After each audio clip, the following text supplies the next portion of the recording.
Hi friends, நெஞ்சத்தை கில்லாதே சீரியலில் இன்றைக்கான episode ப்ரோமோவில் என்ன நடக்க போகுதுன்னா, ஜீவாவும் மாயாவும் ஹோட்டலுக்கு போகலான்னு சொல்லி ஃபோனில் பேசிகிட்டு இருக்காங்க. மாயா ஜீவா கிட்ட மறுபடியும் நீ என்ன அடிச்சேன்னா இந்த கல்யாணம் இனி நடக்காதுன்னு சொல்லி பேசிகிட்டு இருக்காங்க. அவங்க பேசுகிறத கவனித்த சகுந்தலா, இந்த மாயாவுக்கு வேறு வேலையே இல்லை, ஒரு வேளை அவங்களுக்குள்ளால ஏதாவது பிரச்சனை வந்து இந்த கல்யாணம் நின்று போச்சுதுன்னா என்ன பண்ணுறதுக்குன்னு நினச்சி டென்ஷனாக இருக்கிறாங்க. மாயா பேசுகிறத அபிஷேக்கும் கவனிக்கிறாரு. அப்புறமா சகுந்தலா பக்கத்தில் வந்து உட்காந்துருக்கிறாரு. என்ன விஷயம் அபிஷேக்னு சகுந்தலா கேட்க, நீங்கள் எதை பற்றி யோசிச்சுட்டு இருக்கீங்களோ அதை பற்றி தான் நானும் யோசிச்சுட்டு இருக்கேன்னு சொல்ல, என்ன சொல்ல வரேன்னு சகுந்தலா கேட்க, மா ஜீவாவும் மாயாவும் தனியாக மீட் பண்ணால் கண்டிப்பாக பிரச்சனை வரும். ஏன்னா மாயாவை பற்றி நமக்கு நல்லாவே தெரியும். அவள் எதையும் கேட்க மாட்டா, பிடிவாதக்காரி. இங்கே பாருங்கம்மா, நான் ஒன்றே ஒன்று தான் சொல்வேன். மறுபடியும் இந்த கல்யாணத்தில் பிரச்சனை வந்ததுன்னா நம்மளால் எதுவும் செய்ய முடியாது, பார்த்துக்கங்கன்னு சொல்கிறாரு. இப்போ என்ன பண்ணுறதுக்குன்னு சகுந்தலா கேட்க, கல்யாணத்துக்கு முன்னாடி இந்த டேட்டிங்லாம் வேண்டான்னு மாயா கிட்ட போய் பேசி பாருங்கன்னு சொல்கிறாரு.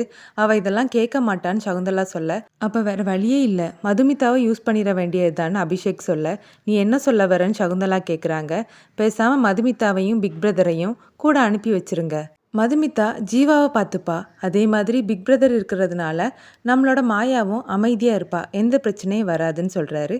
இதெல்லாம் சரியாக வருமான்னு சகுந்தலா கேட்க, வேற நமக்கு ஆப்ஷன் இல்லைம்மா, போய் பேசுங்கன்னு அபிஷேக் அனுப்புகிறாரு. சகுந்தலாவும் கௌதம் கிட்ட போய் பேசுகிறாங்க.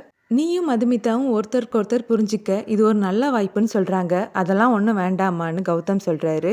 உன் அம்மா மேலே உனக்கு மரியாதை இருந்திருந்தா நீ என்னோட பேச்சை மறுத்திருப்பியான்னு கேட்க, சரிம்மா நான் போகிறேன்னு கௌதமும் ஒத்துக்கிறாரு.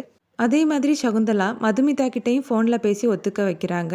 அப்புறமா 2 ஜோடிகளும் ஹோட்டலில் மீட் பண்ணுறாங்க. 4 பேரும் ஒரே டேபிளில் தான் உட்காந்துருக்காங்க. அப்போ மாயா கௌதம் கிட்ட, அண்ணா இப்படி சேர்ந்தே உட்காந்துருந்தா யாரும் யார்கிட்டையும் பேச முடியாது, நானும் ஜீவாவும் தனியாக போய் உட்காந்துருக்குறோன்னு சொல்லி வேறு டேபிளுக்கு போகிறாங்க. மதுவும் கௌதமும் என்ன பேசுறதுக்குன்னே தெரியாமல் உட்காந்துருக்காங்க. இதோட இன்னைக்கான எபிசோட் ப்ரோமோ முடியுது.